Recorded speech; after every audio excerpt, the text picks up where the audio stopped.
इडली पात्रावरती किसलेला बटाटा ठेवून आजवर तुम्ही ही रेसिपी अशा प्रकारे कधीच बनवली नसेल. त्यामुळे ना आजची रेसिपी खूपच युनिक आणि भन्नाट अशी असणार आहे.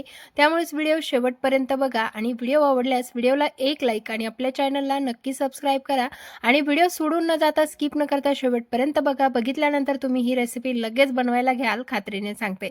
चला तर जास्त वेळ न घालवता लगेचच रेसिपीला सुरुवात करूया. इथे 2 स्वच्छ धुतलेले बटाटे घेतलेले आहे. आता बटाट्याची सालं काढून घेऊया. पिलरने सालं काढून झाली की बटाटे पाण्यामध्ये ठेवायचे. तसंच किसलेला बटाटा देखील आपल्याला बटाटा किसत असताना बटाट्याच्या खाली पाणी ठेवायचं आहे. जेणेकरून आपण जो किस पाडणार आहोत तो काळा पडणार नाही. तर पहा अशा प्रकारे आपण हा बटाट्याचा किस तयार करून घेणार आहोत. आता इथे किस करण्यासाठी तुम्ही छोटी किंवा मोठी किसणी दोन्हीपैकी कुठलीही किसणी इथे वापरू शकता. अशा प्रकारे फक्त आपल्याला हा किस तयार करून घ्यायचा आहे. तर पहा अशाच प्रकारे आपण संपूर्ण बटाटे जे आहेत ना ते किसून घेणार आहोत. अगदीच झटपट किसल्या जातात आणि लांबसडक असा किस तयार होतो. पातळ लांबसडक असा मस्त किस आपला तयार झालेला आहे. शिवाय पाण्यामध्येच किस पाडल्यामुळे ना पाहू शकता एकदम पांढरा शुभ्र किस राहतो. आता हा किस आपल्याला असाच पाण्यामध्ये ठेवायचा आहे जोपर्यंत बाकीची तयारी करून घेऊया. तर हा किस असाच ठेवूया. इकडे लागेल आपल्याला एक मिक्सरचं भांडं. त्यामध्ये घालायच्या आहेत आवडीप्रमाणे हिरव्या मिरच्या. आता ह्या मिक्सरला वाटून घेऊया. याऐवजी तुम्ही कट करून घातल्या ना तरीसुद्धा चालणार आहे किंवा अशा थोड्याशा जाडसर वाटून घातल्या तरीसुद्धा चालणार आहे. मिरची बारीक करून झाली की इकडे लागेल आपल्याला एक मिक्सिंग बाउल.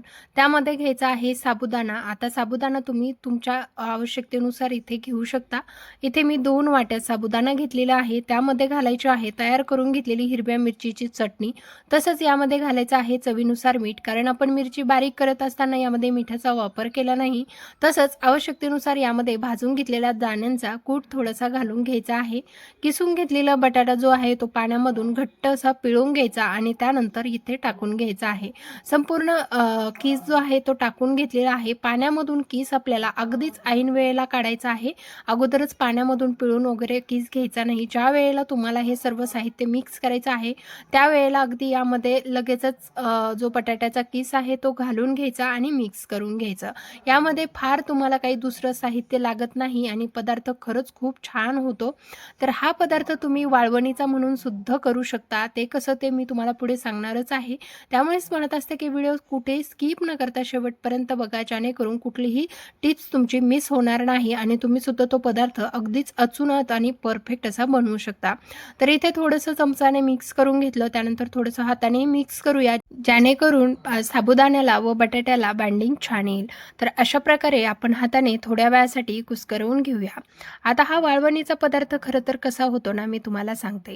तर पुढे मी जेव्हा इडली पात्रामध्ये आपण हा पदार्थ टाकू ना तेव्हा मी तुम्हाला सांगणार आहे की याला आपण वाळवणीचा पदार्थ म्हणून वर्षभर स्टोअर करून कसं ठेवू शकतो किंवा कशा प्रकारे ठेवू शकतो. तर इथे इडली पात्र घेतलेलं आहे. आता इडली पात्राला आपण तेल लावून घेऊया. तर अगदीच थोडंसं तेल टाकायचं आहे जेणेकरून फक्त खालच्या साईडला तेलाचं कोटिंग बसेल इतकं. फार तेल इथे तुम्हाला वापरायची गरज नाही. अगदी थोडंसं तेल टाकून घ्यायचं आहे. खालच्या साईडने व्यवस्थित असं तेलाचं कोटिंग झालं की मग काय होतं आपला हा पदार्थ जो आहे तो इडली पात्रामध्ये चिकटला जाणार नाही. तर व्यवस्थित असं हे तेल लावून घेतलेलं आहे. पाहू शकता छान असं इडली पात्राला ग्रीस करून घेतलंय संपूर्ण तेलाने. आता जे आपलं हे मिश्रण आहे हे मिश्रण थोडं सुरुवातीला आपल्याला फक्त ठेवून घ्यायचं आहे. इथे याचं तुम्हाला गोळा बनवण्याची काहीच गरज नाही. फक्त एकसारखा हातामध्ये एकसारखं मिश्रण घ्यायचं आहे आणि सर्व इडली पात्रांवरती ठेवून घ्यायचं आहे. इडली पात्रांवरती ठेवून झाल्याच्या नंतर फक्त हे आपल्याला हाताने याला वड्याचा आकार देऊन घ्यायचा आहे. तर पहा अशा प्रकारे वड्याचा आकार देऊन घेतलेले आहे. तर इडली पात्रामध्ये खरं तर वड्याचा आकार देणं ना खूप सोपं होऊन जातं. अगदीच झटपट वड्याचा आकार दिला जातो. त्यानंतर आपल्याला 10 मिनिटे हे वडे जे आहेत ते स्टीम करून घ्यायचे आहे. आता पहा एक थेंबही तेल न वापरता तुम्ही हे वडे असेच खाऊ शकता. शिवाय जर तुम्हाला हा पदार्थ वर्षभर वाळवून ठेवायचा असेल ना तर तुम्ही याला थोडंसं पातळ म्हणजे जसं की आपण इथे जो एक वडा बनवलाय ना तर एका वड्याच्या सारण्यामध्ये तुम्हाला याचे 2 वडे बनवायचे आहे. म्हणजे इतक्या पातळ याच्यामध्ये ठेवायचे आहे. त्यानंतर हे वडे तुम्ही थंड करून इडली पात्रातून काढून घेऊन 2 ते 3 दिवस उन्हामध्ये वाळवू शकता आणि त्यानंतर वर्षभरासाठी हा साबुदाणा वड्याचा आस्वाद घेऊ शकता. हवं तेव्हा तळून खाता येतात. तर मस्त असे वडे हे वर्षभर साठवण्यासाठी देखील तयार होतात.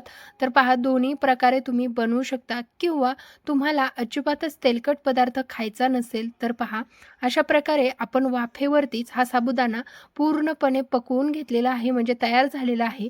आता वडा जो आहे तो तळण्यासाठी अगदीच ऑप्शनल आहे.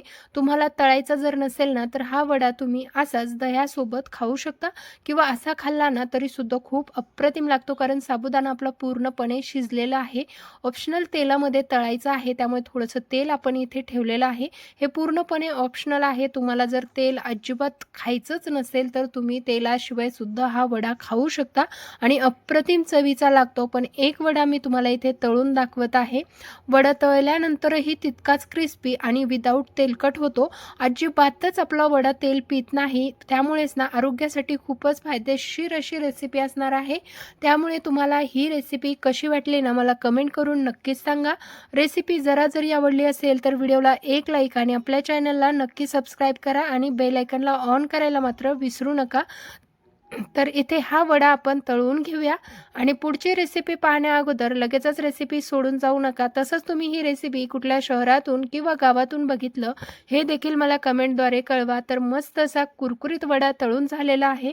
आता वडा रेसिपी आपली तयार झाली. तळून खा किंवा स्टीम केलेला खा दोन्ही प्रकारे अप्रतिम असा लागतो. पण तेल खाणं नको करतात तर अशा वेळेला तुम्ही नक्कीच तशा प्रकारे वडा खाऊ शकता. तर इथे पूर्णपणे ऑप्शनल आपण सांगितलेलं आहे की तेलामध्ये वडा तळून खायचा की नाही खायचा हे पूर्णपणे तुमच्यावरती डिपेंड आहे. तर तुम्ही तसेही वडे खाऊ शकता. त्यामुळे तुमच्यासाठी मस्त अशी जबरदस्त रेसिपी सांगितली. आता दुसरी रेसिपी पाहूया उन्हाळा स्पेशल पोटाला थंडावा देणारी. त्यासाठी इथे लागेल आपल्याला भिजवून घेतलेला साबुदाणा. तर साबुदाणा तुम्हाला जेवढ्या प्रमाणात हा पदार्थ बनवायचा आहे तेवढ्या प्रमाणामध्ये हा साबुदाणा आपल्याला इथे लागणार आहे. त्यानंतर इकडे घेतलेला आहे एक पॅनमध्ये थोडंसं साजूक तूप घालून घेऊया. या पदार्थासाठी ना कमीत कमी तुपाचा इथे वापर करायचा आहे. तर पहा मला लागत होतं ते तूप मी बाजूला काढून घेतलं. सुरुवातीला 1 चमचा इतकंच आपण मेल्ट केलेलं तूप या पॅनमध्ये ठेवलेलं आहे आणि त्यानंतर त्यावरती हा साबुदाणा घालून घेऊया. साबुदाणा रात्रभर भिजवलेला आहे. साबुदाणा छान भिजलेला असावा. आता हा साबुदाणा आपल्याला छान असा भाजून घ्यायचा आहे. जोपर्यंत हा साबुदाणा ट्रान्सपरंट होत नाही तोपर्यंत साबुदाणा आपण सतत हलवत भाजत राहूया. तर भिजवून घेतलेला असल्यामुळे व्यवस्थित भिजलेला असल्यामुळे अगदी 2 मिनिटांमध्येच हा साबुदाणा छान भाजला जातो. तूप घातल्यामुळे साबुदाणा भांड्याला चिटकत नाही. अगदीच तुम्ही थोडं कमीत कमी तुपामध्ये किंवा तेलामध्ये हा साबुदाणा भाजून घेऊ शकता. तर इथे पाहू शकता थोडा आणखीन सुद्धा व्यवस्थित असा भाजला गेलेला नाही. आणखीन थोड्या वेळासाठी आपण हा साबुदाणा जो आहे तो भाजून घेऊया. साबुदाण्यामध्ये घातलेलं जे तूप आहे त्यामुळे ना आपला हा साबुदाणा खाली चिटकत नाही आहे. पण ना साबुदाणा चिकट असल्यामुळे तो भांड्याला शक्यतो चिकटतो. त्यामुळे थोडंसं तेल किंवा तुपाचा आपल्याला इथे थोड्या प्रमाणात वापर करायचा आहे आणि त्यानंतरच हा साबुदाणा छान भाजून घ्यायचा आहे. तुपावरती साबुदाणा घातल्यामुळे तसं तर छानच असा म्हणजे लागतो चवीला. तर मस्त असा हा साबुदाणा भाजून झालेला आहे. पाहू शकता मस्त ट्रान्सपरंट भाजला गेलेला आहे आणि एक ओळखण्याची तुम्हाला एक दुसरी प्रोसेस सांगणार आहे. साबुदाणा जर हाताला चिकटला नाही तर समजायचं परफेक्ट असा आपला साबुदाणा भाजून तयार झालेला आहे. आता भाजलेला साबुदाणा एखाद्या बाउलमध्ये आपल्याला काढून घ्यायचा आहे आणि पूर्णपणे थंड करायचा आहे.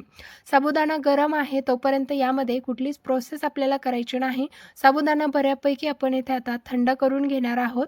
तर हा मी साबुदाणा बाउलमध्ये तो आपण बऱ्यापैकी थंड करून घेणार आहोत. पटकन साबुदाणा थंड होण्यासाठी थोडंसं अशा पद्धतीने आपल्याला त्यामधली वाफ काढून घ्यायची आहे जेणेकरून साबुदाणा पटकन असा थंड होईल.